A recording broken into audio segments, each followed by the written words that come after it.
स्वागत है एक बार फिर से उत्कर्ष क्लासेस ऑफ सोशोलॉजी के पीजीटी सोशोलॉजी स्पेशल क्लासेस में।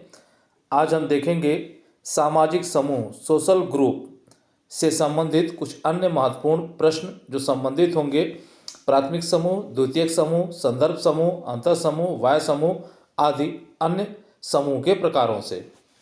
यह वीडियो न केवल पीजीटी के लिए महत्वपूर्ण है बल्कि BA, MA, NET, JRF, JIC, GDC, UPH, ESC एवं अन्य प्रतियोगी परीक्षाओं के लिए भी महत्वपूर्ण है। वीडियो अगर पसंद आए तो वीडियो को लाइक करिएगा, वीडियो को शेयर करिएगा और चैनल को सब्सक्राइब ज़रूर कर लीजिएगा ताकि आने वाले वीडियोस के नोटिफिकेशंस आपको मिलते रहें। तो आइए शुरुआत करते हैं Utkarsh classes of sociology by Umesh sir. आज का जो पहला प्रश्न है हमारा वो आपकी स्क्रीन पर है। यहाँ पे अंतर समूह और वाह्य समूह में भेद का आधार है। अंतर समूह और वाह्य समूह में भेद का क्या आधार है पूछा जा रहा है। ए हम और तुम, बी हम और वे, सी मुझको और वे, डी मुझको और तुम। तो यहाँ पे आप देखिए अंतर समूह और वाह्य समूह का जो भेद किया गया है वो समनर के द्वारा किया गया है और इन्होंने जो हम की भावना के आधार पर किया है। यहाँ जो उत्तर सही है वो है बी हम और वे। बी उत्तर यहाँ पे आपका सही हो जाएगा। अगला देखें, ऐसा समूह जिससे व्यक्ति महत्वपूर्ण समझता है। ऐसा व्यक्ति जिससे हो गया है, जिसे होना चाहिए था यहाँ पे, तो ये स एक कट जाएगा बीच में से। जिसे व्यक्ति महत्वपूर्ण समझता है और उससे अपनी तुलना करता है, वह किस प्रकार का समूह है पूछा जा रहा है। ए प्राथमिक समूह है, बी द्वितीयक समूह है, सी संदर्भ समूह है और डी तृतीयक समूह है। तो यहाँ जो सही उत्तर है वो है संदर्भ समूह, सी। अपनी तुलना किससे करता है वो? संदर्भ समूह से। अगला देखें आप, तो निम्नलिखित में से किसके उदय हेतु प्रथमतः इच्छा शक्ति का होना आवश्यक है। ये पूछा जा रहा है किसके उदय के लिए सबसे पहले इच्छा शक्ति का होना जरूरी है। ए संदर्भ समूह, बी गौण समूह, सी सामाजिक श्रेणी और डी उपरोक्त सभी। तो यहाँ पे आप देखिए, तो इच्छा शक्ति का होना जरूरी है किसके उदय के लिए? तो संदर्भ समूह के उदय के लिए। अगला देखें आप, जो है सदस्यों की संख्या के आधार पर राष्ट्र को समूह माना है। सदस्यों की संख्या के आधार पर किसने जो है राष्ट्र को समूह माना है? ए किम्बल यंग, बी मैकइवर पेज, सी स्ट्राउफर, डी बोटोमोर। तो यहाँ माना है किसने? मैकइवर पेज ने। तो चौथा का आपका बी विकल्प जो है वो सही हो जाएगा। अगला देखें आप, तो एक समूह जिससे तुलना करके हम अपनी परिस्थिति की परख करते हैं कहलाता है। ये कहा जा रहा है कि एक ऐसा समूह जिससे हम क्या करते हैं? अपनी तुलना करके अपनी परिस्थिति का आकलन करते हैं, कहा जाता है। ए स्वजन समूह, बी विशेषित समूह, सी संदर्भ समूह और डी द्वितीयक समूह। तो ये कहा जाता है संदर्भ समूह, संदर्भ समूह। अगला देखें, निम्नलिखित में से संस्कृतिकरण की प्रक्रिया संबंधित है। यह पूछा जा रहा है कि निम्नलिखित में से संस्कृतिकरण की प्रक्रिया किससे संबंधित है। ए प्राथमिक समूह से, बी धार्मिक समूह से, सी अंतर समूह से और डी संदर्भ समूह से। तो ये संबंधित है डी संदर्भ समूह से। याद रखिएगा, महत्वपूर्ण है, परीक्षाओं में पूछा गया है ये। अगला देखें आप, जो है निम्नलिखित में से किसने परिवार, क्रीड़ा समूह, पड़ोस, गांव तथा कार्य करने वाले समूह को प्राथमिक समूह माना है? ध्यान रखिएगा, कंफ्यूजन होता है। निम्नलिखित में से किसने परिवार, क्रीड़ा समूह, पड़ोस, गांव तथा कार्य करने वाले समूह को प्राथमिक समूह माना है? ए AC mayor, B K N Sharma, सी किंग्सले डेविस और डी वाई बी दामले। तो यहाँ पे आप देखिए कि सी किंग्सले डेविस ने माना है इसको, तो सी ऑप्शन आपका यहाँ पे सही हो जाएगा। चलिए अगला देखते हैं हम। 8वां प्रश्न हमारा थोड़ा सा कंफ्यूजन दूर करने के लिए साथ में रखा गया है इसको, जो है तो आप देखिएगा। अब यहाँ पे हम देखते हैं, निम्नलिखित में से किसने परिवार, क्रीड़ा समूह, मित्र मंडली, गपशप समूह, साझेदारी समूह, स्थानीय अध्ययन समूह, गैंग, जनजाति को प्राथमिक समूह माना है?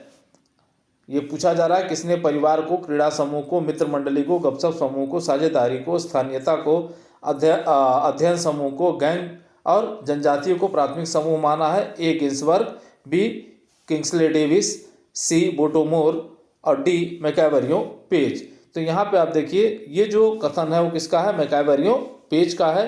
तो डी ऑप्शन आपका यहाँ पे सही हो जाएगा। क्या हो जाएगा, डी सही हो जाएगा यहाँ पे। अगला देखें आप जो है, अगला प्रश्न हमारा है संदर्भ समूह के रूप में विलासी वर्ग का सिद्धांत किसने दिया है। संदर्भ समूह के रूप में विलासी वर्ग का सिद्धांत किसने दिया है। तो ए बोगार्डस, बी वेबर, सी वेबलन और डी होमन्स। तो यहाँ पे आप देखिए तो ये उत्तर होगा सी। किसने दिया विलासी वर्ग का सिद्धांत, तो वो दिया है वेबलन ने। किसके आधार पे, तो संदर्भ समूह के आधार पे। अगला देखिए किसका कथन है कि संदर्भ समूह सापेक्षहीनता के कारण बनते हैं। संदर्भ समूह सापेक्षहीनता के कारण बनते हैं या संदर्भ समूह का निर्माण सापेक्षहीनता के कारण होता है। ए जॉनसन, बी लैंडिस, सी किंग्सले डेविस और डी मर्टन। तो सही उत्तर इसका है डी मर्टन। किसका मानना है, ये मर्टन का मानना है। अगला देखें आप जो है 11वां प्रश्न है हमारा। तो निम्नलिखित में से किसने सापेक्ष वंचन को सबसे पहले प्रयुक्त किया है। निम्नलिखित में से किसने सापेक्ष वंचना या सापेक्ष अभावबोध को सबसे पहले किसने प्रयुक्त किया है। ए मर्टन, बी हाइमन, सी स्टाउफर और डी समनर। तो ये प्रयोग किया है स्टाउफर ने, सी सही हो जाएगा आपका स्टाउफर। अमेरिकन सोल्जर का अध्ययन करके ये बात इन्होंने कही थी। अगला देखिए किसने कहा कि संदर्भ समूह सिद्धांत जाति आधारित भारतीय समाज में व्याप्त नहीं है। किसने कहा जो संदर्भ समूह सिद्धांत है वो जाति आधारित भारतीय समाज में व्याप्त नहीं है। यहाँ देखिए Y B Damle, B R K Merton, C Ralph Linton और डी कार्लो। तो ये कथन है वाई बी दामले का। तो ए ऑप्शन आपका यहाँ पे सही हो जाएगा। अगला देखें आप निम्नलिखित में से किसने सापेक्ष वंचना की अवधारणा को प्रयुक्त किया है। ये कहा जा रहा है कि निम्नलिखित में से किसने सापेक्ष वंचना की अवधारणा का प्रयोग किया है। ए शोषण के अपने सिद्धांत में कार्ल मार्क्स ने, नहीं इन्होंने नहीं किया है।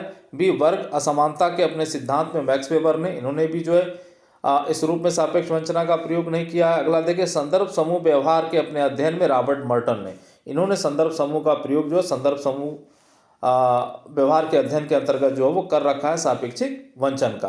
तो सी ऑप्शन आपका यहाँ पे सही हो जाएगा। सी ऑप्शन सही हो जाएगा। बाकी आत्महत्या के सिद्धांत में इमाइल दुर्खिम जो डी दिया गया ये भी सही नहीं है। अगला प्रश्न आप देखें हमारा 14वां प्रश्न है एक जगह एकत्रित ना होने वाले या एक दूसरे से अंतःक्रिया ना करने वाले परंतु कुछ न कुछ समानता रखने वाले लोगों को निम्नलिखित में से किस में रखा जाता है या किस के अंतर्गत रखा जाता है। ये कहा जा रहा है कि एक जगह एकत्रित नहीं होते हैं, एक दूसरे से अंतःक्रिया नहीं करते हैं परंतु कुछ न कुछ समानता होती है उनके अंदर। तो इन्हें किसके अंतर्गत रखा जाएगा। ए सामाजिक समूह के अंतर्गत, बी प्राथमिक समूह के अंतर्गत, सी गौण समूह के अंतर्गत, डी सामाजिक श्रेणी के अंतर्गत। तो यहाँ देखें जो सही ऑप्शन होगा वो होगा डी, एक सामाजिक श्रेणी के अंतर्गत इनको रखा जाएगा। अगला देखें आपका 15वां प्रश्न है हमारा किसने कहा प्राथमिक समूह मानव संघों का प्रतिनिधि है। किसने कहा प्राथमिक समूह मानव संघों का प्रतिनिधि है। महत्वपूर्ण हो सकता है आपके लिए। ए Kimbal young, B R K Merton, C Ralph Linton और डी कार्लो। तो यहाँ आप देखिए ये कथन जो है वो है किम्बल यंग का। तो ए ऑप्शन आपका सही हो जाएगा, मानव संघ किम्बल यंग। अगला देखें आप देखो द्वितीयक समूहों के अस्तित्व के लिए किन समूहों का होना अनिवार्य है। कहा जा रहा है कि द्वितीयक समूह का अस्तित्व तभी हो सकता है जब कौन सा समूह उपलब्ध होगा। तो यहाँ पे आप देखिए ए संदर्भ समूह, बी प्राथमिक समूह, सी तृतीयक समूह और डी उक्त सभी। तो यहाँ जो सही आंसर होगा वो बी, द्वितीयक समूह तभी अस्तित्व में आएंगे जब प्राथमिक समूह रहेंगे। तो बी ऑप्शन यहाँ पे आपका सही हो जाएगा। अगला देखिए 17वां प्रश्न हमारा है तो निम्नलिखित युग्मों में से कौन सा सही सुलमित नहीं है। ये कहा जा रहा है कि निम्नलिखित युग्मों में से कौन सा सुलमित नहीं है। तो ए देखें आप रॉबर्ट मर्टन, इन्होंने संदर्भ समूह से इनका संबंध है, ये सही है। बी समनर अंतर समूह और बाह्य समूह की बात ये करते हैं, ये भी सही है। पार्सन्स प्रत्यक्षवाद की बात करते हैं। तो यहाँ पे आप देखिए प्रत्यक्षवाद की बात जो है आगस्ट कॉम्टे करते हैं, पार्सन्स नहीं करते। इस वजह से सी ऑप्शन आपके लिए यहाँ सही हो जाएगा क्योंकि ये जो कॉम्बिनेशन है वो गलत है। बाकी चार्ल्स कूले की अगर हम बात करें तो चार्ल्स कूले ने प्राथमिक समूह जो है की अवधारणा दे रखी है। तो ये तीनों सही है, रॉबर्ट मर्टन संदर्भ समूह, समनर अंतर समूह और वाय समूह, चार्ल्स कूले प्राथमिक समूह। केवल ये गलत है सी वाला, इस वजह से सी यहाँ पे आपका सही हो जाएगा। अगला देखिए, निम्नलिखित युग्मों में से कौन सा सही सुलेमित है। ये कहा जा रहा है कि निम्नलिखित युग्मों में से कौन सा सही सुलेमित है। ए किंग्सले डेविस द्वितीयक समूह, बी हाइमैन संदर्भ समूह, सी रॉबर्ट मर्टन सदस्यता समूह और डी उपरोक्त सभी। तो यहाँ पे आप देखिए तो उपरोक्त सभी सही है। किंग्सले डेविस और होमस का संबंध द्वितीयक समूह से है, हाइमन का संबंध जो है संदर्भ समूह से है और रॉबर्ट मर्टन का संबंध सदस्यता और गैर सदस्यता समूह से है। तो ये उपरोक्त सभी सही हो जाएंगे। तो डी ऑप्शन आपका यहाँ पे सही हो जाएगा। अगला देखें आप, 19वां प्रश्न हमारा है, भारतीय समाज के अध्ययन में अर्ध समूह नेटवर्क की अवधारणा का प्रयोग किसने किया है। ये कहा जा रहा है कि भारतीय समाज के अध्ययन में अर्ध समूह नेटवर्क की अवधारणा का प्रयोग किसने किया है। A C Mayer, B K N Sharma, C M N Srinivas और डी वाई बी दामले। तो ये जो अध्ययन किया गया है वो किया गया है ए सी मेयर के द्वारा। तो ए ऑप्शन आपका यहाँ पे सही हो जाएगा। अगला, सामाजिक वर्ग परिस्थिति समूह, आयु और लिंग समूह उदाहरण हैं। ये बार बार पूछता है। सामाजिक समूह, सामाजिक वर्ग परिस्थिति समूह, आयु लिंग समूह किसके उदाहरण हैं। ए अर्ध समूह के, बी प्राथमिक समूह के, सी द्वितीयक समूह के, डी उपरोक्त सभी के। तो ये उदाहरण है ए अर्ध समूह के। ये सभी उदाहरण किसके हैं, तो अर्ध समूह के उदाहरण है। तो 20वां आपका जो है ये सही हो जाएगा। अगला देखें आप जो है, तो निम्नलिखित में से अर्ध समूह की अवधारणा किसने दी। ये कहा जा रहा है कि निम्नलिखित में से अर्ध समूह की अवधारणा किसने दी है। ए होमस, बी किंग्सले डेविस, सी बोटोमोर और डी मैकाइवर। तो ये जो अवधारणा दे रखी है वो दे रखी है बोटोमोर ने। अर्ध समूह की अवधारणा किसने दिया है, बोटोमोर ने। तो सी सही हो जाएगा। नोट यहाँ कुछ दिया गया, उसको ध्यान से देख लें आप जो है। बाद में जिन्स वर्ग ने विस्तृत व्याख्या किया है। बाद में जिन्स वर्ग ने क्या किया है, अर्ध समूह की विस्तृत व्याख्या कर रखी है। ये ध्यान में रखना है आपको। अगला देखिए, किसका मानना है कि प्राथमिक समूहों का निर्माण द्वितीयक समूहों से होता है।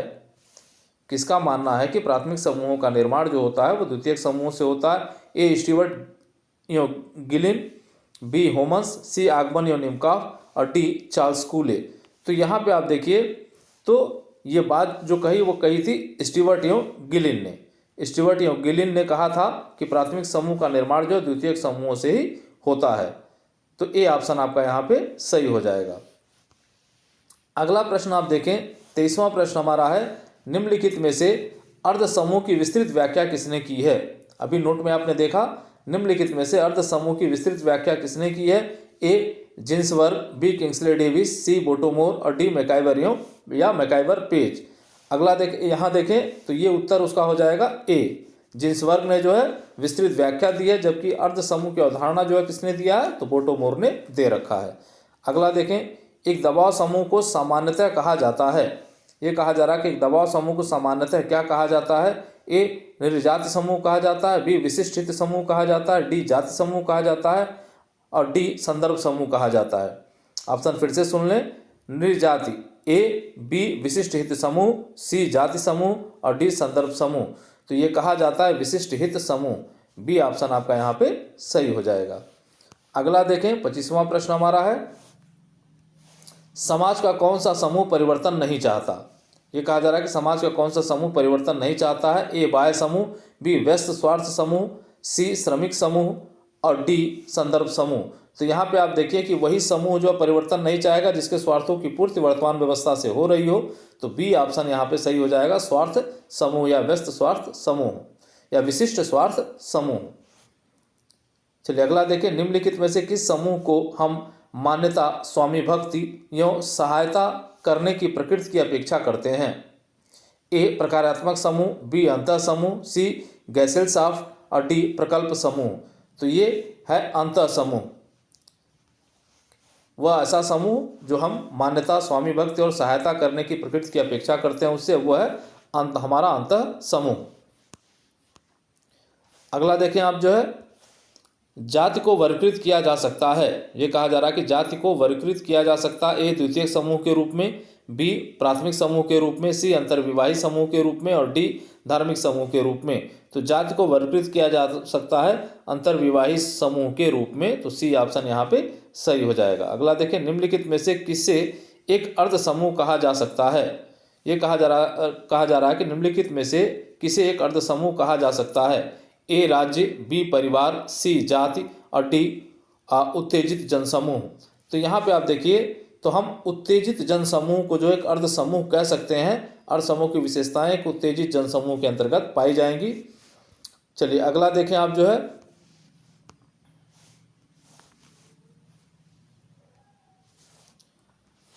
निम्नलिखित में से कौन सा अंतर समूह है। निम्नलिखित में से कौन सा अंतर समूह है। ए कारखाना, बी सेना, सी परिवार और डी चर्च। ये कहा जा रहा है कि इसमें से अंतर समूह कौन सा होगा।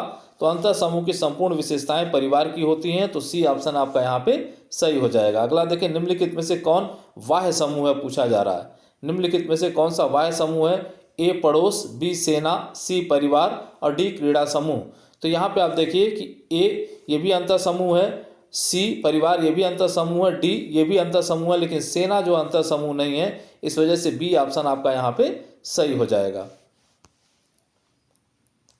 अगला देखें आप, निम्नलिखित विचारकों में से इन्विटेशन टू सोशियोलॉजी पुस्तक के लेखक हैं।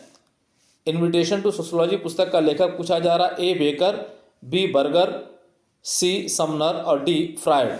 तो इन्विटेशन टू सोशियोलॉजी पुस्तक के लेखक हैं बर्गर। तो यहाँ पे जो है बी ऑप्शन आपका जो है वो सही हो जाएगा। तो 31 का बी पे आप लगाएंगे। अगला प्रश्न देखें, व्हाट इज सोशियोलॉजी पुस्तक के लेखक हैं।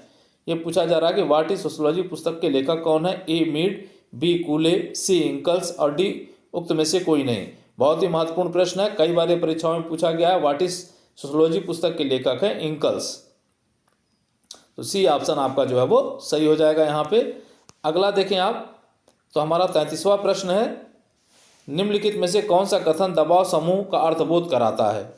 ये देखें, ये कहा कुछ कथन दिए गए, ये कहा जा रहा है कि कौन सा कथन जो है दबाव समूह का अर्थबोध कराता है या दबाव समूह को बताता है। ए एक समूह जो समाज सुधार का कार्य करता है, बी राजनीतिक दल का एक भाग जो चुनाव में मत प्राप्ति के लिए दूसरों को प्रलोभन देता है, सी समुदाय का एक भाग जो कल्याणकारी कार्य करता है और डी समुदाय का एक भाग जो दूसरों की क्रियाओं को नियंत्रित करने हेतु प्रभाव का प्रयोग करता है। तो इसका जो सटीक उत्तर है वो है समुदाय का एक भाग जो दूसरों की क्रियाओं को नियंत्रित करने हेतु प्रभाव का प्रयोग करता है, यही दबाव समूह होगा। तो डी ऑप्शन आपका यहाँ पे सही हो जाएगा। अगला देखें, 34वां प्रश्न हमारा है, तो जब एक व्यक्ति जानबूझकर दूसरे समूह की संस्कृति वृत्ति को प्रयोग करने में वर्जन करता है तो उस व्यवहार को कहा जाता है। ये कहा जा रहा है कि जब एक व्यक्ति जो है जानबूझकर दूसरे समूह की सांस्कृतिक वृत्ति के प्रयोग करने या सांस्कृतिक विशेषताओं को प्रयोग करने में वर्जन करता है तो उस व्यवहार को कहा जाता है। ए बाह्य समूह व्यवहार, बी अंतर समूह व्यवहार, सी द्वितीयक समूह व्यवहार या डी संदर्भ समूह व्यवहार। तो ये कहता है डी संदर्भ समूह व्यवहार कहलाएगा ये, क्योंकि तुलनात्मक आधार पर दूसरों से तुलना के आधार पर वर्जना करने का प्रयास करता है। अगला देखें आप जो है, हमारा जो है 35वां प्रश्न है, तकनीकी दिक्कत हो रही है। 35वां प्रश्न देखें, निम्नलिखित में से किसने आद्य प्राथमिक समूह की संकल्पना का विकास किया है। आद्य प्राथमिक समूह की संकल्पना का विकास किसने किया है। A Charles Cooley, B George Homans, C Erich Fromm और डी एडवर्ड सील्स। किसने किया है। तो यहाँ पे आप देखिए जो सही उत्तर है उसका कि आद्य प्राथमिक समूह का जो संकल्पना का जो विकास किया है वो किया है जॉर्ज होमस ने। किसने किया है, जॉर्ज होमस ने। तो बी ऑप्शन आपका जो है वो सही हो जाएगा। यहाँ ध्यान दीजिएगा, आद्य लिखा हुआ, अर्ध नहीं लिखा हुआ है। जब अर्ध प्राथमिक समूह आएगा तो उत्तर आपका बदल जाएगा। तो यहाँ पे आद्य प्राथमिक समूह दिया जा रहा है, तो यहाँ जॉर्ज होमस होंगे। अगला प्रश्न आप देखिए, यहाँ पे क्लियर करने के लिए दिया जा रहा है, अर्ध प्राथमिक समूह की अवधारणा का उल्लेख किया है। अर्ध प्राथमिक समूह की अवधारणा का उल्लेख किसने किया है। A Charles Cooley, B George Homans, C Erich Fromm और डी एडवर्ड सील्स। वही है, वही ऑप्शन आपको रखे गए हैं। यहाँ जो उत्तर सही होगा वो ए चार्ल्स कूले होगा। क्या हो जाएगा, चार्ल्स कूले। तो आद्य समूह जहाँ आएगा वहाँ जॉर्ज होमस और अर्ध समूह जहाँ आएगा वहाँ चार्ल्स कूले लगाएंगे आप। अगला देखें आप जो है 37वां प्रश्न हमारा है। तो एक यह कथन कि भारतीय संस्कृत पश्चिमी संस्कृत से उच्च है, एक उदाहरण है। ए सापेक्षिक वंचना का, बी रूढ़िवाद का, सी निर्जात केंद्रवाद का और डी विदेशी द्वेष का। तो ये सटीक उदाहरण है निर्जात केंद्रवाद का। तो सी ऑप्शन आपका यहाँ पे सही हो जाएगा, निर्जात केंद्रवाद। अगला देखें आप, जब प्रत्येक समूह के सदस्य अन्य समूहों को अपने समूह के मानदंडों से आंकते हैं तो वह यह कहलाता है। ये कहा जा रहा है कि जब प्रत्येक समूह के सदस्य अन्य समूहों को अपने समूह के मानदंडों से आंकते हैं तो यह कहलाता है। ये क्या कहलाता है भाई? ए निर्जातीयता कहलाता है, ए निर्जातीय केंद्रीयता कहलाता है, सी निर्जातीय समूह कहलाता है और डी निर्जातीय शास्त्र विवरण कहलाता है। तो ये कहलाता है निर्जातीय केंद्रीयता। तो बी ऑप्शन आपका यहाँ पे सही हो जाएगा, निर्जातीय केंद्रीयता या निर्जातीय केंद्रवाद कहलाता है ये। तो यहाँ पे बी ऑप्शन आपका 38 का जो है वो सही हो जाएगा। अगला प्रश्न आप देखें, तो अगला प्रश्न हमारा सामने है आपके, असदस्य समूह को सदस्यता प्राप्त करने के लिए व्यक्ति को दिया जाने वाला प्रशिक्षण कहलाता है। एक ऐसा समूह जो समूह का सदस्य नहीं है उसको समूह का सदस्य बनाने के लिए जो प्रशिक्षण दिया जाता है उसको क्या कहा जाता है? ए अनुरूपता कहा जाता है, बी विचलन कहा जाता है, सी पुनः समाजीकरण कहा जाता है, डी पूर्वाभासी समाजीकरण कहा जाता है। तो यहाँ जो है मर्टन ने जो है इसको व्यक्त किया पूर्वाभासी समाजीकरण या प्रत्याशित समाजीकरण इसी को कहते हैं। तो डी ऑप्शन आपका यहाँ पे सही हो जाएगा। अगला देखिए आप, निम्नलिखित कथनों में से कौन सा सही है? निम्नलिखित कथनों में से कौन सा सही है ये पूछा जा रहा है। ए सभी समाज समूह हैं तथा सभी समूह समाज हैं। कहा जा रहा है कि सभी समाज क्या हैं? समूह हैं तथा सभी समूह समाज हैं। बी सभी समाज समूह हैं लेकिन कोई समूह समाज नहीं है। सी एक समाज एक समूह है लेकिन कुछ समूह समाज हैं। यहाँ देखें, एक समाज एक समूह है लेकिन अधिकांश समूह समाज नहीं है। तो यहाँ पे आप देखिए कि डी ऑप्शन आपको जो है यहाँ सही लगाना होगा। एक समाज जो एक समूह है, एक समाज को हम एक समूह कह सकते हैं लेकिन जो अधिकांश समूह होते हैं उनको हम समाज नहीं कह सकते, इसलिए यहाँ डी ऑप्शन आपका जो है वो सही हो जाएगा। अगला देखें आप, 41वां प्रश्न है हमारा। तो यहाँ देखें, स्थिरता के आधार पर समूह का वर्गीकरण अर्ध समूह एवं आभासी समूह के रूप में किसने किया है? स्थिरता के आधार पर अर्ध समूह और आभासी समूह का वर्गीकरण किसने किया है? ए समनर, बी बोटोमोर, सी चार्ल्स कूले और डी जॉनसन। तो ये जो बंटवारा किया गया है वो बंटवारा किया गया है बोटोमोर के द्वारा। तो बी ऑप्शन आपका यहाँ पे सही हो जाएगा। अगला देखें, हम की भावना के आधार पर समूह का वर्गीकरण किसने किया है? हम की भावना के आधार पर समूह का वर्गीकरण किसने किया है? ए समनर, बी बोटोमोर, सी चार्ल्स कूले और डी जॉनसन। ऑप्शन वही रखा गया। तो यहाँ देखें, तो ए समनर ने अंतर समूह और वाय समूह के रूप में बंटवारा किया है हम की भावना के आधार पर। चलिए अगला प्रश्न आप देखें, तो 43वां प्रश्न है हमारा। किसके अनुसार आकस्मिक संपर्क द्वितीयक समूह का सार तत्व है? किसके अनुसार आकस्मिक संपर्क द्वितीयक समूह का सार तत्व है? ए स्टीवर्ट एवं गिलिन, बी होमस, सी आगबन एवं निमकॉफ और डी चार्ल्स कूले। तो यहाँ देखिए 43 का सी सही होगा आपका, वो होगा आगबन एवं निमकॉफ ने आकस्मिक समूह को सार तत्व माना है द्वितीयक समूह का। तो सी ऑप्शन यहाँ पे सही हो जाएगा। अगला देखिए, किसने समूह को वियोजक और समिष्टि समूह में वर्गीकृत किया है? किसने समूह को वियोजक और समिष्टि समूह में वर्गीकृत किया है? ए गिडिंग्स, बी गिलिन और गिलिन, सी मेयर और डी पार्क एवं बर्गेस। तो यहाँ देखिए ये बंटवारा जो है गिडिंग्स का है, तो याद रखिएगा महत्वपूर्ण है। इन्होंने वियोजक और समिष्टि समूह के रूप में जो है समूहों का वर्गीकरण किया है। अब देखिए आप जो है 45वां प्रश्न हमारा है, किसने माना है कि संजातीय केंद्रीयता में नैतिकता का दोहरा मानदंड निहित होता है? यह प्रश्न पूछता है संजातीय केंद्रीयता में किस प्रकार का मानदंड निहित होता है? तो दोहरा मानदंड होता है। लेकिन ये बात किसने मानी है या किसने कहा है? A Charles Cooley, B Bottomore, C Sumner और डी जॉनसन। तो ये बात कहा है समनर ने। तो सी ऑप्शन आपका जो है वो 45 का सही हो जाएगा, समनर। अगला देखिए 46 नंबर का प्रश्न हमारा है या 46वां प्रश्न हमारा है। यहाँ निम्नलिखित में से किसने सामूहिकता की अवधारणा अर्ध समूह के समान है। ये कहा जा रहा है कि किसके सामूहिकता की अवधारणा अर्ध समूह की अवधारणा के समान है? ए जॉनसन, बी लैंडिस, सी किंग्सले डेविस और डी पार्सन्स। तो इसका सही उत्तर है डी पार्सन्स। पार्सन्स की जो सामूहिकता की अवधारणा है वो अर्ध समूह के समान है। अगला प्रश्न देखें, निम्नलिखित में से दबाव समूह का उल्लेख किया है। ये कहा जा रहा है कि निम्नलिखित में से दबाव समूह का उल्लेख किसने किया? बहुत ही महत्वपूर्ण है, कई बार ये पूछा गया है। ए लिपसेट, बी बोटोमोर, सी मर्टन और डी मैकलेलन। तो ये किया है लिपसेट ने। दबाव समूह किसका है? लिपसेट का है, याद रखिएगा, महत्वपूर्ण है, पूछा जा सकता है। अगला देखें, 48वां प्रश्न हमारा है, तो हित समूह का उल्लेख निम्नलिखित में से किसने किया है? हित समूह का उल्लेख निम्नलिखित में से किसने किया है, ये पूछा जा रहा है। ए लिपसेट, बी बोटोमोर, सी मर्टन, डी मैकलेलन। तो ये जो हित समूह का उल्लेख किया गया है वो मैकलेलन के द्वारा किया गया है। तो डी ऑप्शन आपका जो 48 का सही हो जाएगा, डी। मैकलेलन ने हित समूह के बारे में चर्चा की है। अगला देखें, अनौपचारिक समूह का उल्लेख निम्नलिखित में से किसने किया है? अनौपचारिक समूह का उल्लेख निम्नलिखित में से किसने किया है? Oven लिच, B Moreno, C George Pierre और डी वेबर। तो ये जो अनौपचारिक समूह का उल्लेख किया है वो किया है जॉर्ज पियरे ने। तो सी ऑप्शन आपका जो है वो सही हो जाएगा, जॉर्ज पियरे। अगला प्रश्न आप देखें, 50वां प्रश्न हमारा है, संदर्भ समूह का अप्रत्यक्ष रूप से उल्लेख निम्नलिखित में से किसके द्वारा किया गया है? संदर्भ समूह का अप्रत्यक्ष रूप से उल्लेख निम्नलिखित में से किसके द्वारा किया गया है? ए मर्टन द्वारा, बी वेबलन द्वारा, सी पार्सन्स द्वारा और डी कूले द्वारा। तो ये किया गया है किसके द्वारा?